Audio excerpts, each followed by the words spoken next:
Alright folks, hello and welcome back to Downstage Gaming. I'm your host Josh, and this is part 16 of our B-Sides version of our Let's Play of The Letter. When we last left off, we finished things off with Rebecca and moved into Ashton's chapter. We sort of went through the beginning version of that with him at the house party, him losing his case, and then we just met with the professor in the park and have since moved on to go visit Zach, who we believe can help us. We definitely have seen this scene from Zach's perspective during his chapter, but now we'll see it from old Ashy's. So here we go. Zach's the kind of guy who prefers to laze around his apartment on a weekend, especially after having a busy week like the last one. The big guy's nowhere in sight when I arrive, though. Figures. People don't seem to be where they should be when I need them. Nobody's ever where I need them to be. Looking around, I find no sign where he might have gone to. He usually leaves a note on his fridge if he's out for the day, just in case someone drops by. As if there isn't one. He probably just went out for a quick walk. I hope. Maybe he ran out of eggs or something and went out to buy some. He is out of eggs, after all. I had put my running mind to rest for a while. He always has to have some, be it for an omelet or something he's baking. All I can do is sigh as I close it behind me. I think we've seen... I don't know, because last time we did this with, yeah, it'll be slightly different this time, because last time we'd had this scene, but this scene was with, Isabella. I'm still worried for my friend, of course. The messy bed suggests he was out in a hurry. He didn't even bother to fold the sheets. His cell phone's been left behind as well. Another odd thing, when he has made it a habit to never leave it behind in case a client calls. At least the locked door points to the fact that it wasn't a forced exit. I can take comfort in that, but not so much. Anything might happen, and completely letting my guard down is out of the question. In hindsight, I shouldn't have left Rebecca alone either. I'll have to check on her later. In the meantime, Zach, but with no other clue where he is and no other way to contact him, I have no choice but to wait. Sure, I could give the room another thorough run-through, but I don't think Zach would appreciate me upending his place. Besides, haven't eaten anything yet. Might as well take this chance to cool down a bit, right? Rate his chips, watch some TV, anything to distract myself so I don't just charge head first because of whatever paranoid scheme that comes to mind. Returning to the kitchen, the first thing I see is a classic bag of Yang's potato chips. After muttering a permission and apology its owner won't hear, I grab it, set myself on his own couch, and turn on the television. The screen lights up right as some awful noontime drama starts airing on Channel 9. Nothing like sitting in front of the TV with a mindless drone running in the background to waste away the time. And waste it away I do. This afternoon has hit its last 2 hours when movement comes from the other side of the door, and Zach's heavy treads break the monotonous drivel from the TV. It's amazing that he's willing to wait this long for Zach to come back. The lock clicks, the knob turns, and slowly it swings open to reveal... Zach. A very exhausted-looking Zach. What, did he run a marathon? Sup, Z-Man? Light as my tone may be, his arrival eases the restless edge in me. Who knows what I would have done if something bad had happened to another one of my friends. If another minute had gone by without him showing up, I might have resorted to unconventional methods. Ash, how many times do I have to tell you not to call me Z-Man and stop breaking into my apartment? Call the cops on you, but doing that feels like a joke in itself because you are one. I am the police. I didn't. You gave me a key the last time I did that, remember? After the last one you broke, I can't keep replacing the knob just because you think it'd be amusing to lockpick the hell out of it. And hey, is that my... It's scary how the friendly banter and easy smile come naturally. You ate all of it! I was saving that one for the weekend. I know I made this joke every time, but it was my weekend chips. I'll replace it. I do it, even without thinking. The next speaks volumes about how comfortable I am around him. That's nice, isn't it? What makes me afraid of it, however, is the idea that a time might come where I might just do these without even meaning to and offend him in some way. The friendship we have might be closer than most I've shared with others, but there are boundaries you can't cross without the other's permission, and Ash is dangerously close to crossing it, I feel. Zach's been respectful of that so far, neither asking about my parents or what happened to them. Me? I bet he'd say, not so much. It's also this easy banter that makes me wish we could just stay like this. No worries, no problems, just Yang potato chips, and the debate on whether or not I deserve them. But as always, I have business. As soon as I see the chance, I take it, and ask him about the odd things that have been happening lately, including the letter. What did he say about the photographs? Huh? Oh, there's no guarantee it's a supernatural thing. It doesn't always happen. He also, like, he had this whole thing about the difference between the supernatural and the paranormal. Honestly, I was listening. So, that's a dead end right there. Now that I think about it, bothering that guy for this feels pretty silly now. But with the dreams lately... The dreams. That's all? Did he say anything about the damn letter at all? Did you ask him even? Yeah, that's really everything. The letter kind of slipped my mind. The photos were more important at that time. There was some stuff about the local horror stories, though. Talked about the curses, and he was really fascinated with the story about a wraith asking for a sacrifice to move on. Kinda nasty if you ask me, but it does make sense if you simply go along with it. So, I mean, if we go along, if we go along with it, the question would be then that what does Takako want as a sacrifice? I'm not sure how this will help in the grand scheme of things. Is it their lives? Why are you asking about this anyway? Or is it something different? As expected, as we go through all this, Zack starts to look at me like I've grown a second head. Yeah, I would too, if there was ever a universe when I was standing in front of myself, because even as a child, I never believed in ghost stories. The Lucky Charms and mystical objects from my mother have often been stored away or given as paltry gifts to those who would appreciate them more. In an alternate life, I gave one to the girl I loved, even though I apparently value it very little. Granted, I haven't eliminated every single possibility here yet, but what else is there to go off on from? I try to stamp down the annoyance that comes from that thought alone. The worried look Zack shoots my way doesn't help one bit in helping me gather my thoughts either, when that's what I came here for. Somehow, everyone's just suddenly so worried about me. It's not like I'm pulling this out of my ass. If even Rebecca claims there's something shady going on, I'm inclined to believe there must be a scrap of truth to it. And when I look at those, along with Isabella's warnings, what happened to her, what's occurring around Zack, what has taken place around Luxborn since Isabella found the letter... Have you seen the news this morning? His puzzled expression is enough answer. Of course he hasn't. Another night, another nightmare. The guy most likely went out as soon as he got out of bed to shake the images off. The memories have never really left him. So I show him, cycling through the channels until I find one doing a recap of this morning's reports. And there it is. The poor guy is unidentifiable with how badly his body's been burnt. Murder via arson? That's the logical explanation if I was the officer looking into it. Except, they couldn't find the source of the fire. Fire didn't even spread. Yeah, and once again I'm left completely convinced that, like, there's no way the letter can actually matter. Because assuming that this is another victim of the same thing that they're all dealing with, there's no way this guy saw the letter. Or at least it would be pretty hard to believe. Found dead in the early hours of the morning today. The fire was contained within the room and no other tenants were harmed, according to Luxborn police. They're going to consider spontaneous human combustion soon enough if they don't find anything else. But what's important for everyone to note is the state of the room. A similar writing was found in another victim's room from last week's. Both were employees of Briar Realty Corporation. LBN has reached out to the... Like what happened to Cooper. Hell, I wonder how many other deaths like this I've missed while I've been looking into Wright. The LPD's already thinking it's a serial killer at this point. How long until they consult with the London Metropolitan, I'm not sure. The Ansem Butcher has always been an enigma, even to the people within this city. Gone for a few years, and then in the next, one body after another is found. And that's another interesting thing. If the Ansem Butcher thing is always actually just this curse, Takako or whatever, then why is it like come up every now and again and then sort of fade into the background again? That's interesting. Merely handling the case has apparently driven the chief inspector insane years ago. Never did find out who committed those murders. The man was already on like thin threads in terms of sanity.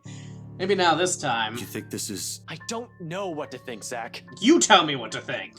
In the next second, I'm up on my feet, pacing the span of the small room without thinking about it. My body just needs to be busy, moving about, burning out, rather than burning my own brain out. Sometimes I do both, but moving helps. Keeps the brain running. Healthy body, healthy mind, or was it the other way around? Fuck, I can't even think coherently right now. I just know there's something. There must be. There has to be. I should have looked into this when she was still here. Maybe none of this would have happened if I did.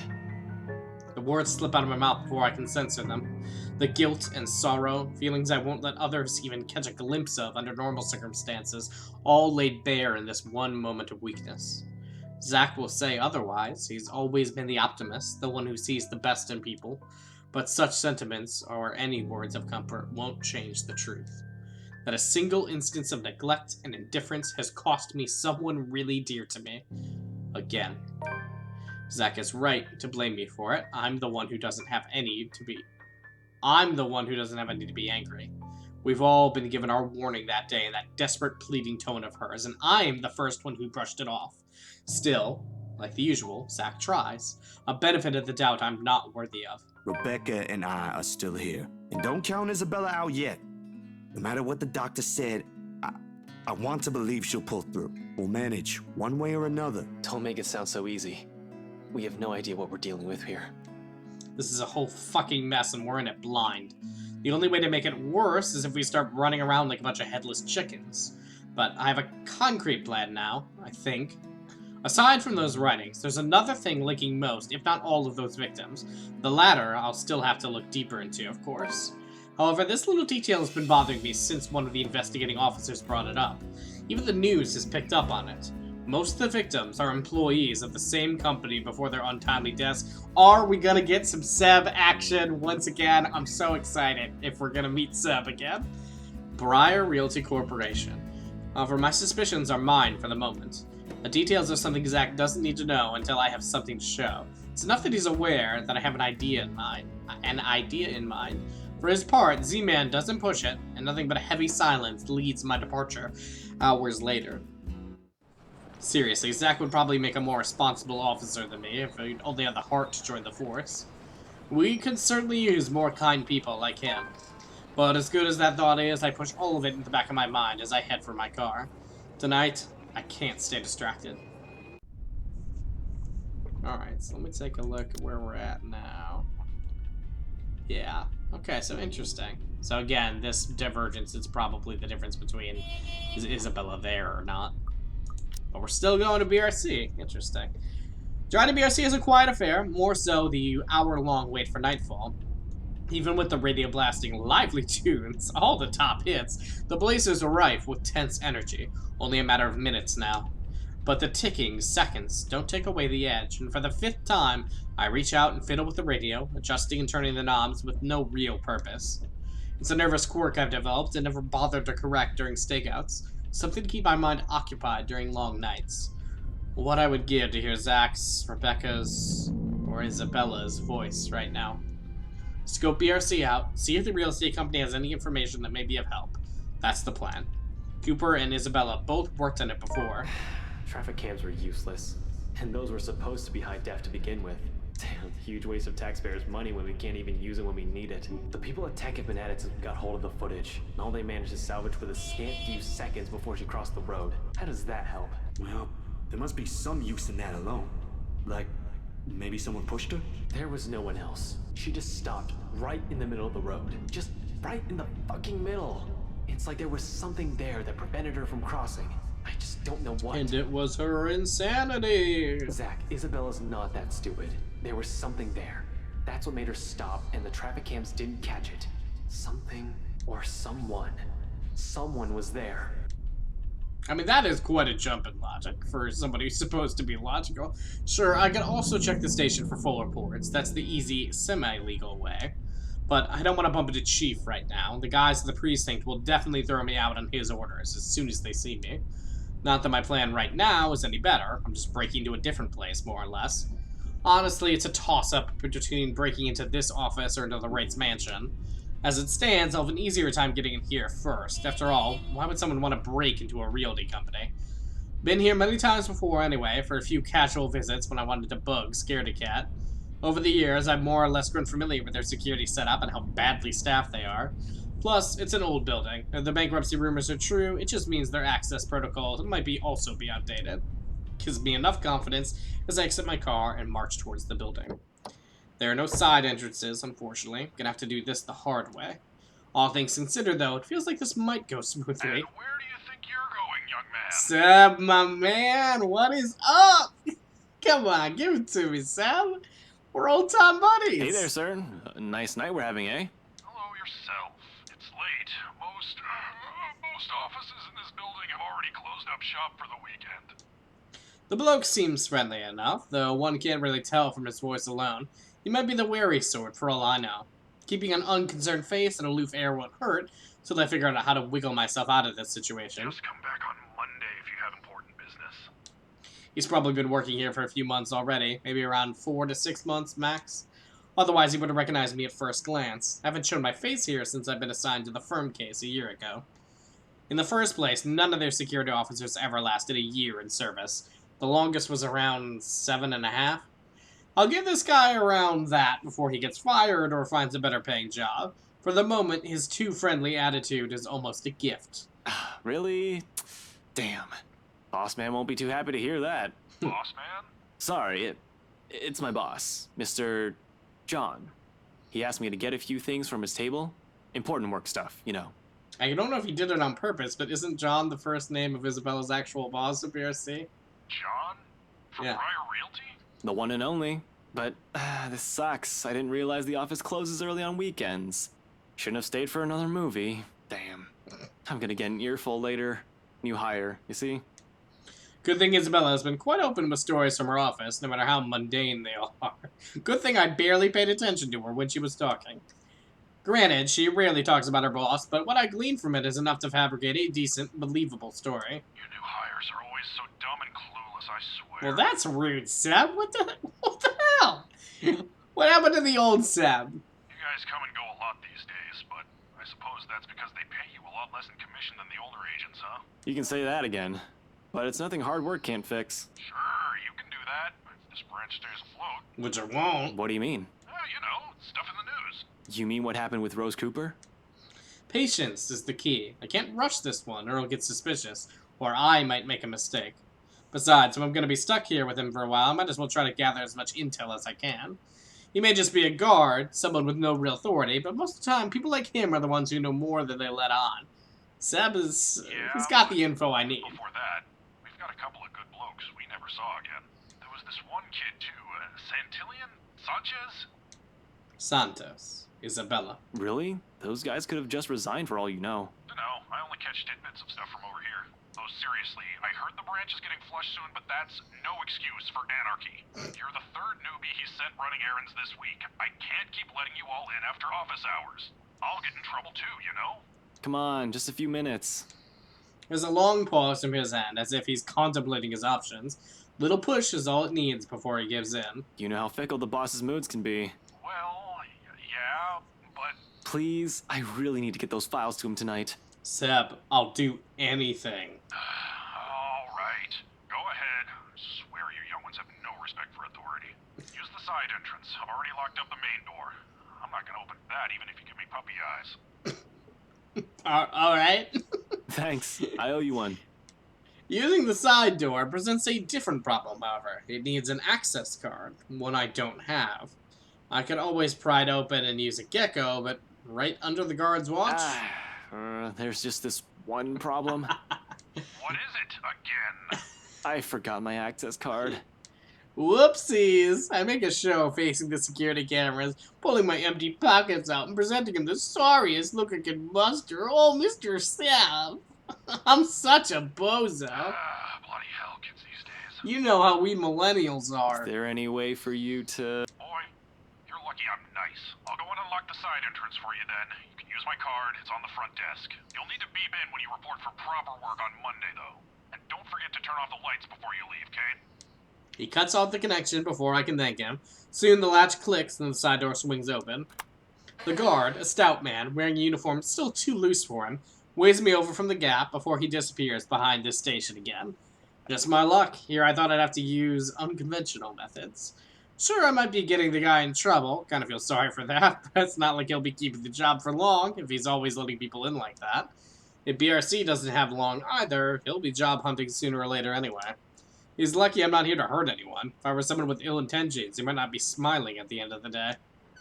Of course, as I step in the building and grab its access card, I try to push all these concerns as far down as I can. I need to focus. Work is work. Although if this is a sign of what's to come, then maybe things are indeed looking up. Well, I'm glad we got some Seb action again this time around. I would have been sad if we never got to have anything with him again. It's a quiet ride up to the 7th floor where the BRC Luxborn main office is. Seb, according to his access card, has been kind enough to switch the elevator's power on just as I'm about to head for the fire exit stairs, which is a welcome relief. I'm an active guy, but stairs? Walking up them? I don't want to tire out too quickly in case things get ugly. There probably won't be any trouble with the building this quiet, but you never know. I swear, the whole place definitely feels eerie at this time of night. Are we gonna have that freaking elevator QT again? And I'm gonna fail it like 5 times again? But until I've confirmed anything, those are still just stories. Worst things can happen. No need to scare myself. Staying calm means fewer mistakes. Oh, I sure am fucking gutsy, especially with what I'm doing. Man, I'm a real badass. I'm breaking a lot of laws here. Best thing that can come out of this is that Isabella's right all along. Worst case scenario? I find evidence that would implicate BRC or Luke right in a crime, and my meddling, if I'm not careful enough, makes it inadmissible in court. Though I'll be honest, I strongly prefer losing my job or facing right over some spirit or ghost or whatever it is. I could always work around the problems with the former. Fighting off a phantom? How does one even do that? Do guns even work on them? It has to be a silver gun. Yeah, not going to happen. But tonight, I'm here to fix things. If I do it without leaving a trail, all the better. Good thing that's what I'm good at. The immediate area beyond the elevator doors sees the agent stations.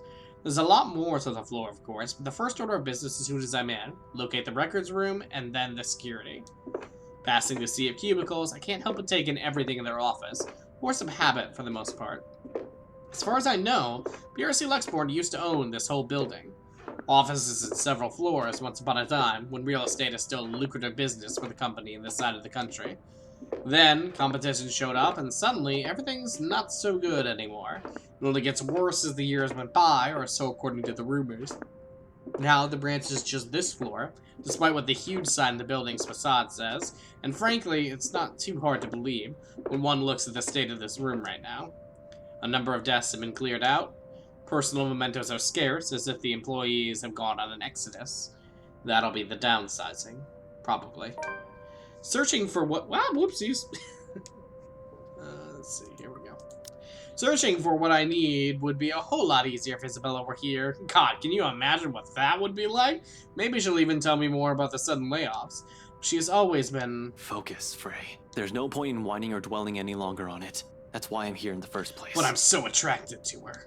Can't keep my mind off of her. Without her, I'll just have to do this the old-fashioned way. I'm a detective, aren't I? Besides, the longer I take here, the riskier the situation becomes. Seb's onto me, I can feel it. Rushing it all off, I immediately get to work. On the far wall of the main workspace, plaques label most of the doors for easy identification. The staff lounge and branch manager's offices are places I'm familiar with, and they're easily the most accessible of the private rooms. To the right of the manager's office is the meeting room and human resources. To its far left, the records, followed by security further back. Easy as pie. What will be tricky is getting inside both rooms.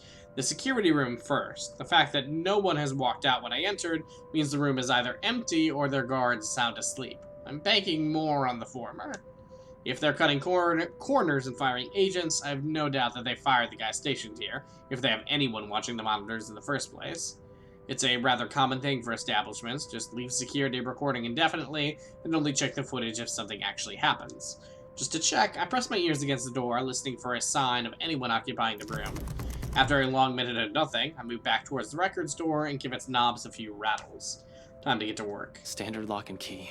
Should be easy enough to pick. We have lockpick sets, but those are only to be used if necessary and with a search warrant. Even then, it's a skill set rarely needed. Subtlety isn't on a cop's priority list if they have authority to search the premises. Bolt cutters and brute force are the favored methods. If those fail, we call a locksmith. Me, I prefer the good old hairpin trick when those options aren't available. Besides, they're easy to hide and store for emergencies. Running my hand through my hair, I pull a pair of bobby pins. 2 of these, and I can just about open any standard lock. One makes a lever, and the other makes a handle. I won't call it a complex skill, but it certainly takes time and a lot of practice to successfully pick a lock.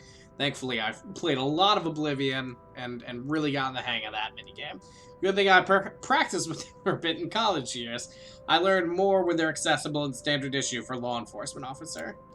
A wiggle here, a click there, and I managed to seize all the pins in the locking mechanism soon enough. With a slight turn of the knob, the records rooms are ripe for the picking. Easier said than done. Now, where should I start looking? The property files are probably my best bet, as well as the people who worked on it, including Isabella and Rose Cooper. The sign-in forms from the open house can also help me track the clients, but it's a little too far-fetched to think those people have been affected. It would have been news now. Isabella has already found the letter by the time the open house had started. Besides, out of all the visitors, it's only the right couple who Isabella and Cooper has had a notable interaction with, one that led to the sale of the mansion. So for the next half of the hour, I work in complete silence, digging into every file compiled in the Irmgard Mansion folder. The client files I leave alone, like the sign forms. Better narrow this down as early as possible. My best bet are still the people who have worked closely with Cooper, Isabella, and BRC itself. After all, that's where the connection is. Not an easy task considering how thick the whole thing is. Just the correspondence and contracts for the restoration alone makes up a stack of papers that's an inch thick. Third-party service providers hired by for masonry, radiators, woodworking, plasterwork, slate roofing, and a whole bunch of other things are well documented. Hell, every single contractor who worked on the project were listed individually, even if they were just to do the plumbing. It's a high profile and high cost estate, alright. But with that scope comes the loopholes, means plenty of room to hide something in if there's something fishy going on. All they have to do is find a pattern. It doesn't take long. Upon a closer glance, despite the original owners shouldering the renovation costs, it'd be surprising if they managed to break even on the Irmgard Mansion. What with the additional expenses for the open house, the commission for their agents, and other overhead fees. At one point, the negotiations to get it listed under BRC's name almost broke down, too. Some disagreement about the listing price. The owners wanted to be rid of it as quickly as possible while keeping the worth at a profitable level. I'm sure I made this joke last time, but it's just so funny to me in my mind to imagine, like, God, my whole family's haunted. We gotta get rid of this mansion so quick. But let's make sure that we get ours. Let's make sure that we make a decent profit. BRC was insisting on a higher amount, double what the appraiser suggested. This, plus the rumor that the branch is closing, BRC Luxborn really is in the red, and the sale of the mansion could have easily been a desperate move to keep the branch afloat. No wonder the final sale happened as fast as it did. Sheesh, this place is just unlucky. Going bankrupt while the rest of this crap is happening? Wonder if it's just a coincidence. But this isn't what I'm looking for. What I need is the who, the people, aside from Isabella and Cooper, involved in this business with the mansion, and the how they are now. I can't do much with the outside contractors, they won't be on file. The employee list, on the other hand. Because if Isabella was to be believed, if what she's seen and what happened to Rose Cooper is because of that letter, I need to know everyone else who's possibly read it aside from the three of us, if they've been noticing strange things too. For all I know, they may have just been a terrible coincidence. Although the thought of that starts to diminish as I dig into BRC's company files. Turns out there were two more employees who handled the mansion directly, aside from Cooper and Isabella. Christian Sy, the realty specialist, and Mark Julius Jean-Marie, the estate appraiser. This C guy, he was in custody just the other day. Folks at the precinct said they went to his house after a noise complaint. They found him acting all crazy and had to take him in when he started getting violent. Kept screaming about a woman. It was driving the guards mad, but he didn't last too long. A few hours in, he just started bashing his own head against the wall, and, well, it was messy, to say the least. The guy is in the hospital right now, and I've heard they're looking into putting him into a psychiatric ward as soon as he recovers. Within the company, he's been marked AWOL. Jean-Marie, on the other hand, his employee file notes his date of leaving, and even his final payment had been given. Along with it, there's a letter to his family about the appraiser being found dead in the office. Communication is hush-hush, and there's mention of compensation if they don't talk about it to the media. Inspector Abigail has often scolded me for not reading the reports on a regular basis, but I try to keep up to date as much as I can. When I do, I make sure I'm aware of the gist of what's going on in my city. This never reached the police's ears or the health and safety executive. Business going under and someone dies while working here? Of course they want to keep that quiet. It's bad publicity. This whole thing is just getting freakier by the minute. I continue flipping through the documents for a while more. It's a quarter of an hour later when I put down the papers with a sigh and began placing the folders where they belong. Aside from those two, I found nothing else of note. I feel like I'm still missing a lot of things here. But we are going to have to find out what those missing things are next time. Let's take a look at our nice picture first, though. Okay, so this is same day that Hannah's getting possessed. Alright. Tomorrow's the day that Becca finds her stuff. Okay, alright, cool.